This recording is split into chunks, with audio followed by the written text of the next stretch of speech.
I'm Mikkel Bates, and I'm the Regulatory Manager at FE Fund Info, the global data and software solutions provider to the financial services industry.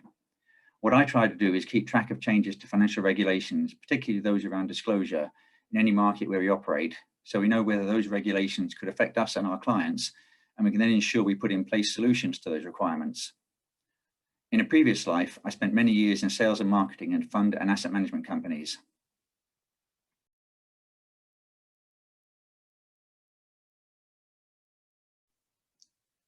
The Transparency Task Force is really unusual in that it's an eclectic mix of practitioners from within the financial industry, journalists, campaigners, and academics, and some who provide solutions to specific issues around disclosure. I can't think of many forums where you'll find so many from such disparate backgrounds all working towards a single goal.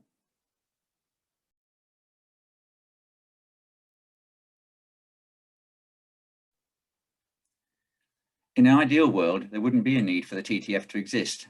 And on the face of it, there shouldn't really be a need for it now, as regulators the world over are focusing more on transparency.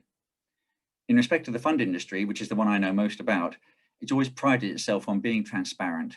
But why then is it being told by regulators to be more transparent?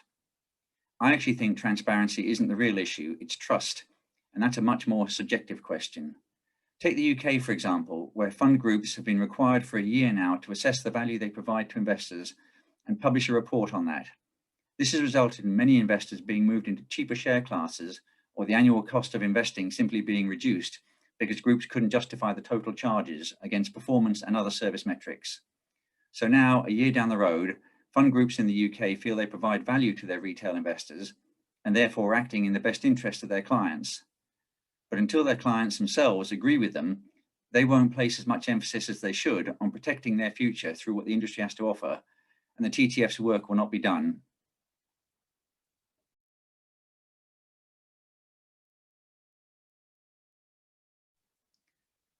The TTF is more than just a talking shop where like-minded people gather to pat each other on the back for agreeing with them that the financial services industry needs to get its house in order. If that were the case, its worth would diminish very quickly.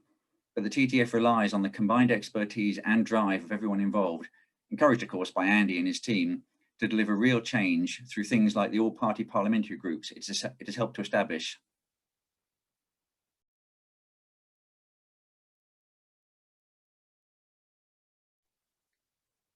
The TTF has so many worthwhile gatherings it would be prohibitive to pay to join each one individually. Instead, I can sign up to as many as I like, even if I'm not absolutely sure how relevant they'll be, for the price of just 2 symposia a year. And despite that, the subscription model must help Andy and the team with planning and budgeting, rather than working from one symposium to the next. So it also helps the TTF to achieve its goals more effectively.